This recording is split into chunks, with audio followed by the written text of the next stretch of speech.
तो सुबह के बजे हैं 4:30 और आप सबको सुबह की राम राम। चलिए आज बासोड़ा पूज के आते हैं। आप सबने पूजा की होगी ना बासोड़े की।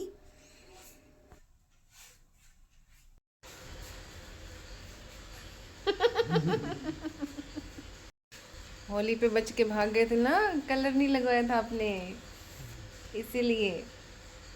तो बासोड़े पे जो खाना बनता है एक दिन पहले बनाया जाता है। और चलिए तैयारी करते हैं। इसके लिए लिया मैंने आटा। आटे के अंदर डाला मैंने तिल, थोड़ा सा खोपरा कस के डाला। उसके अंदर डालेंगे घी और साथ में मैंने पिसी हुई चीनी इसके अंदर डाल दी है। और बिल्कुल थोड़ा थोड़ा पानी डाल के इसको मैं बिल्कुल सख्त आटा लगा लूँगी। ये बना रहे हैं हम शक्करपारे और जो मीठी वाली मठरी होती है उसका आटा लगा रहे हैं हम। क्योंकि बासोड़े पे जो बासी खाना होता है ना वो ही खाया जाता है और माता रानी को उसी का भोग लगाया जाता है। यहाँ पे मैंने गुलगुले जो बोलते हैं उसका घोल तैयार कर लिया है। इसमें है आटा, चीनी और सौंफ डाली है मैंने। अब गुलाब जामुन का और तैयार कर लेते हैं हम। इसको मैंने थोड़ा सा दूध डाल के इस तरह से बिल्कुल हम आटे की तरह इसे गूंथते नहीं है, बस इस तरह से मिक्स कर लेते हैं और इसको हम थोड़ा रेस्ट करने देंगे। इसके साथ साथ मैं बना रही हूँ दही बल्ले, क्योंकि सारा खाना ऐसा बनेगा जो कल आराम से खाया जाए। और गुलाब जामुन की चाशनी तैयार करने के लिए रख देते हैं। साथ में मैंने ऑयल रख दिया है गर्म करने के लिए। सारी तैयारियां हो गई है। जब तक तेल गर्म होता है, चाशनी बनती है, तब तक हम गुलाब जामुन के अपनी हथेली पे थोड़ा सा ऑयल लगाएंगे और इस तरह से हल्के हाथों से हम गोले बनाते चले जाएंगे। और हाँ, प्लेट पे भी हमने थोड़ा सा ऑयल लगा दिया बिल्कुल है। इस पे दबाव नहीं देना, हमें चिपके नहीं, हल्के हाथों से इसे राउंड शेप देनी है। और हमारा जो तेल है वो ज़्यादा गर्म नहीं होना चाहिए, क्योंकि अगर ज़्यादा गर्म हुआ तो ये कहते हैं ऊपर ऊपर से सिक जाएंगे और अंदर से कच्चे रह जाएंगे। तो जो हमारा तेल है उसका टेम्परेचर हमें पता होना चाहिए, ना ज़्यादा गर्म हो ना ज़्यादा ठंडा हो। धीमी आंच पे पकते रहेंगे। तो इस तरह से मैं सारे गोले तैयार कर लूँगी। आपको पता होगा कि बासोड़े पे शीतला माता की पूजा की जाती है। एक पौराणिक कथा में बताया गया कि एक बार शीतला माता को गांव वालों ने गरम गरम भोजन खिला दिया था, जिसकी वजह से उनका मुंह जल गया और वो काफ़ी क्रोधित हो गई और पूरे गांव को जला के भस्म कर दिया। केवल एक बुढ़िया की जो झोपड़ी बची रह गई थी। जब उस बुढ़िया से पूछा गया तो उसने बताया कि मैंने शीतला माता को बासी भोजन खिलाया था, क्योंकि उस टाइम मैं ताज़ा नहीं बना पाई थी। और बासी भोजन खाने के बाद उन्होंने मुझे आशीर्वाद दिया और वो खुद भी ठीक हो गई। और तभी से परंपरा चली आई कि शीतला माता को बासी भोजन का भोग लगाया जाता है। और शीतला माता हम सबको निरोगी काया का आशीर्वाद देते हैं। तो इस दिन गरम खाना नहीं बनता। पहले जो हमने खाने में बनाया है बासी भोजन, उसी का प्रसाद के रूप में लिया जाता है, माता को उसी का भोग लगाया जाता है।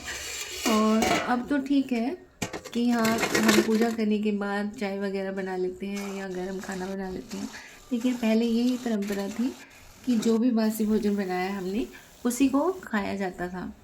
तो लास्ट में मैंने चावल भी बना दिए हैं, क्योंकि चावल बहुत ज़रूरी होते हैं। इसके अंदर थोड़े से बाजरे के दाने डालेंगे और गुड़ डालेंगे।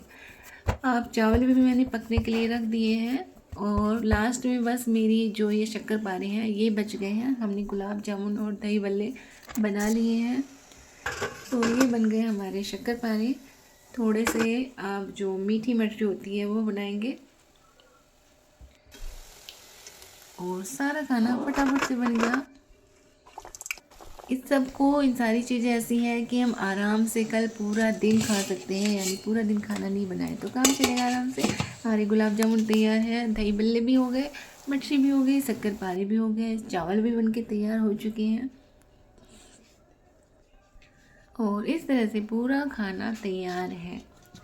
कल इसी खाने को थोड़ा थोड़ा करके हम अपनी परात में डालेंगे और माता रानी की पूजा करने चलेंगे। यहाँ बासोड़े की पूजा बहुत जल्दी शुरू हो जाती है। लोग मतलब 3:30-4 बजे वहाँ जाने लग जाते हैं।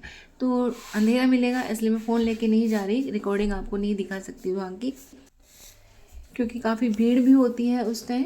इतनी सुबह सुबह जाने पे भी हमें काफ़ी भीड़ मिली थी। पहले माता पे जाते हैं, फिर बाबा भैया पे जाते हैं, वहाँ पे पूजा करके आते हैं।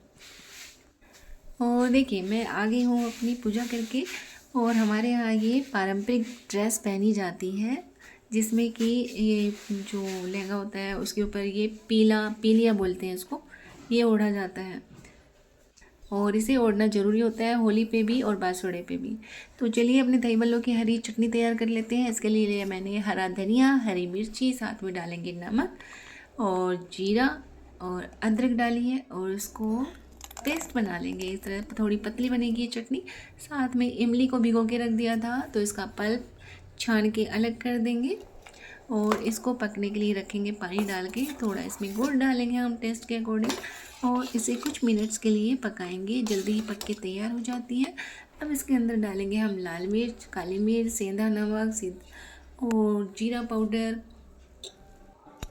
और हमारे दही बल्ले की प्लेटिंग कर लेते हैं। जो हमने दही बल्ले तल के रखे थे उनको हमने पानी में भिगो दिया था, पानी से निकाल के हम प्लेट में लगा देते हैं। उसके ऊपर डालेंगे दही, चटनी, लाल वाली, हरी वाली, कुछ अनार के दाने, जीरा पाउडर, काली मिर्च वगैरह और माता जी खाने लग रही हैं अपने आराम से दही बल्ले का आनंद लेते हुए और पतिदेव को भी दे देते हैं। चलिए दही बल्ले और साथ में है गुलाब जामुन।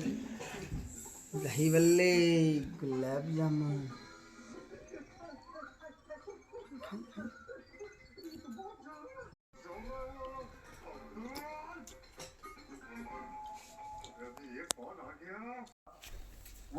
हम सब ने पढ़ा है।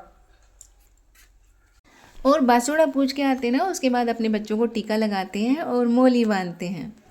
तो बच्चे तो यहाँ पे थे नहीं, लेकिन हमारे डुग्गू छुटकी जो भी हैं और धोलू कालू ये सारे हम सब के लिए बच्चे ही हैं। हम सब के लिए मीन्स हमारे लिए तो बच्चे ही हैं। इसलिए धोलू कालू ब्रू भूरू इन सब को मैंने टीका लगाया और बहुत ही आराम से लगवाया इन्होंने और इस तरह से हमने बासुड़ा मनाया।